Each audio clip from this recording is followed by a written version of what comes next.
Chapter है rational number. कौन सा चैप्टर है? फर्स्ट चैप्टर है रैशनल नंबर का, जो चैप्टर है फर्स्ट। अब सबसे पहले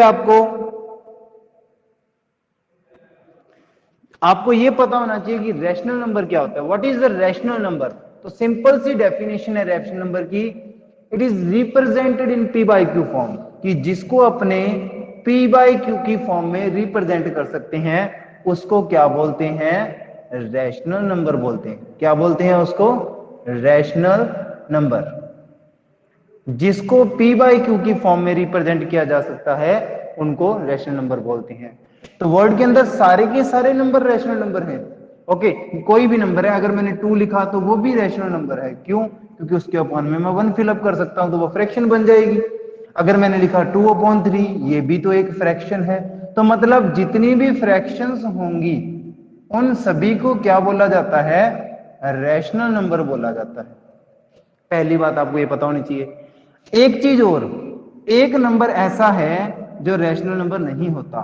मतलब अगर P अपॉन Q है तो Q यहां क्या है? डिनोमिनेटर है। क्या है? डिनोमिनेटर। डिनोमिनेटर यानी कि Q कभी भी जीरो नहीं होना चाहिए।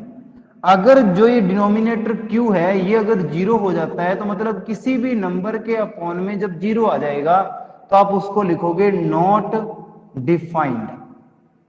नॉट डिफाइंड, कि आप उसको डिफाइंड नहीं कर सकते हो, जिसको इनफाइनाइट ऐसे साइन से शो किया जाता है। ये साइन होता है, ये सिंबल है किसका? नॉट डिफाइंड का, इनफाइनाइट का, अनकाउंटेबल का। तो कभी भी ध्यान रखना, अगर किसी भी नंबर के अपॉन में जीरो आता है तो आप उसको रैशनल नंबर नहीं बोलोगे। बाकी सारे के सारे नंबर क्या होते हैं? रैशनल होते हैं। ओके, सारे whole number, integers and positive, negative, natural number, तो सभी ये क्या होते हैं? रैशनल नंबर होते हैं।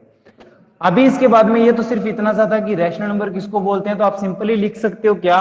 P upon Q equals to rational number. अगर सिंपली इसको लिखना तो इसकी डेफिनेशन की फॉर्म में, तो P upon Q is equals to rational number होगा। ये कब होगा? जब Q जीरो नहीं होगा। अगर Q जीरो आ जाता है तो फिर आप इसको रैशनल नंबर नहीं बोलोगे। तो इतनी सी इसकी डेफिनेशन है। तो इतना से नोट कर लो, फिर अपने शुरू करते हैं इसका नेक्स्ट पार्ट। अभी इसमें आगे क्या करना है अपने को? कुछ प्रॉपर्टीज हैं, उन प्रॉपर्टीज को फोकस करेंगे। इंट्रोडक्शन वीडियो है ये, तो ये इंट्रोडक्शन लाइव क्लास है, तो इसमें कुछ प्रॉपर्टीज है वो मैं लिखता हूं, कौन कौन सी है वो मैं सारी आपको एक्सप्लेन करूंगा। तो फर्स्ट जो है मेरे पास, आप फर्स्ट लिख सकते हो, पहले स्टार लगा के टॉपिक का नाम लिखते हैं, प्रॉपर्टीज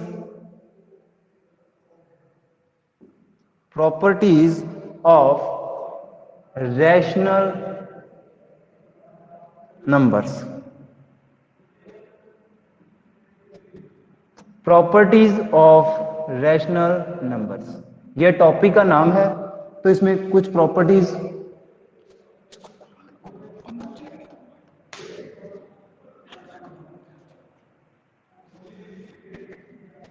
अभी ध्यान देना कि रैशनल नंबर की कुछ प्रॉपर्टीज हैं वो मैं आपको एक्सप्लेन करूंगा वन बाय वन।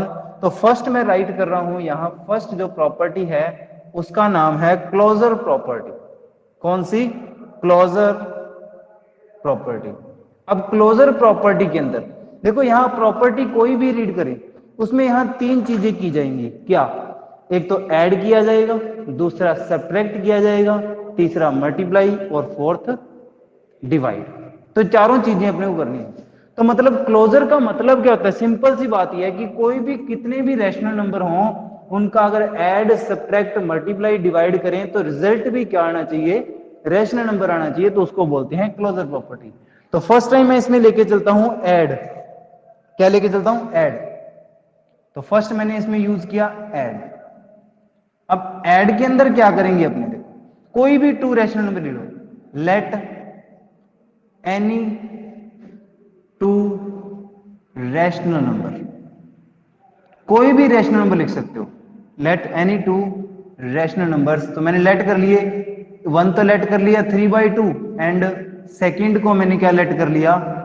उसको मैंने कर दिया 5/2 कर दिया, या कर लो 6/2 कर दिया। ओके, 6/2 नहीं तो कुछ भी कर लो, वैसे तो 7/2 कर लो, एक ही बात है। तो इनका क्या करना है, ऐड करना है। तो जब इनको ऐड करेंगे तो अपने क्या आएगा, 3/2 प्लस 7/2। एलसीएम लोगे तो क्या आएगा बेटा, एलसीएम 2 आएगा। तो क्या बचेगा, 3 plus 7 then equals to 10/2। Cancel, कितना आएगा 5। तो 5 आपको पता है, इसके अपॉन में 1 फिलअप कर दूं तो ये फ्रैक्शन बनेगी, एंड फ्रैक्शन बनेगी तो ये क्या होगा, रैशनल नंबर होगा। तो यस, अपने को पता लगा कि अगर किसी भी नंबर्स का, रैशनल नंबर्स का अगर ऐड करें तो उनका जो रिजल्ट है वो एक रैशनल नंबर बनता है। तो दैट मीन्स ये मेरे पास क्या है, क्लोजर प्रॉपर्टी को फॉलो करता है। बस इतनी सी बात थी। सेकेंड टाइम इसमें मैं करूंगा सब्ट्रैक्ट। क्या करूंगा, सब्ट्रैक्ट। तो सब्ट्रैक्ट के अंदर क्या है, लेट वही कोई भी 2 रैशनल, वैसे तो कितने भी कर सकते हो बट 2 इनफ है, 2 रैशनल नंबर्स कोई भी लेट करो। जैसे मैंने लिख लिया एक तो 5/3 एंड सेकंड को लिख लिया मैंने 4/3। ठीक है, तो आपका जो सॉल्व करोगे तो क्या बनेगा, सब्ट्रैक्ट करना है मतलब माइनस। तो 5/3 माइनस 4/3 एंड अगेन जब आप इसका एलसीएम लोगे तो 3 आएगा। 5 माइनस 4 देन जो आपका आंसर आएगा वो बताओ एक रैशनल नंबर है। यस, अगर एनी 2 रैशनल नंबर्स का अगर अपने सब्ट्रैक्ट करते हैं तो भी अपने पास क्या आता है, रैशनल नंबर ही आता है। तो मतलब ये रैशनल नंबर को फॉलो करती है। सब्ट्रैक्ट के बाद में आता है मल्टीप्लाई। ये नोट करने हैं आपने सभी, ये प्रॉपर इसी वे में नोट करने, जिस वे में मैं आपको करवा रहा हूं। तो मल्टीप्लाई के अंदर भी सेम, कोई भी 2 रैशनल नंबर लेट कर लो। लेट कर लिया आपने, फर्स्ट को कर लिया 5/4 एंड सेकंड को कर लिया आपने 6/5। एनीवन कुछ भी कर सकते हो आप। तो मल्टीप्लाई करना है तो क्या आएगा, 5/4 इंटू 6/5। 5 से 5 हो गया कैंसल, इसका कितना आएगा आंसर, आंसर आ गया 6/2 से कैंसिल 3 एंड 2 से cancel 2, your answer is 3/2 and 3/2 is a fraction and that is a rational number. तो मतलब अगर कोई भी 2 रैशनल नंबर का आपने मल्टीप्लाई करते हैं तो भी रिजल्ट क्या आता है, रैशनल नंबर आता है। फिर जो फोर्थ पॉइंट है वो है इसमें डिवाइड। क्या है, डिवाइड या डिवीजन लिख सकते हो। ओके, तो डिवाइड में भी वही same procedure, any 2 rational number, any 2 rational number, तो कोई भी 2 रैशनल नंबर लिख लो अपनी मर्जी से। तो मैंने लिखा एक तो 3/2 लिख लिया और एक मैंने लिख लिया 4/6। ओके, तो आपको पता है मल्टीप्लाई करना है, सॉरी डिवाइड करना है, तो मतलब 3/2 डिवाइडेड बाय 4/6। आपने एक ये कंसेप्ट पढ़ा हुआ है कि अगर किसी भी डिवाइड वाले साइन को मल्टीप्लाई में चेंज करना हो तो जस्ट आफ्टर डिवाइड के साइन के बाद में जो भी फ्रैक्शन है, जो भी नंबर है वो रेसिप्रोकल हो जाता है। मल्टीप्लाई में चेंज करते हैं जब डिवाइड के साइन को। तो 2 से कैंसिल 3 एंड 2 कैंसिल नहीं होता। Okay, no problem. तो कितना आएगा, 2 से कैंसिल कर दिया 3, 3 3 9/4 and this is a fraction, तो that is a rational number. तो मतलब अपने को पता लगा कि क्लोजर प्रॉपर्टी है उसके अंदर चाहे ऐड करो, चाहे आप सब्ट्रैक्ट करो, चाहे आप मल्टीप्लाई करो, चाहे आप डिवाइड करो, ऑलवेज जो आपका रिजल्ट है वो क्या आना है, रैशनल नंबर ही आना है। तो आई होप आपको ये अच्छी तरह समझ में आ गया होगा। तो प्लीज आपका इसका जल्दी से स्क्रीनशॉट लीजिए, फिर अपनी नेक्स्ट प्रॉपर्टी पढ़ेंगे।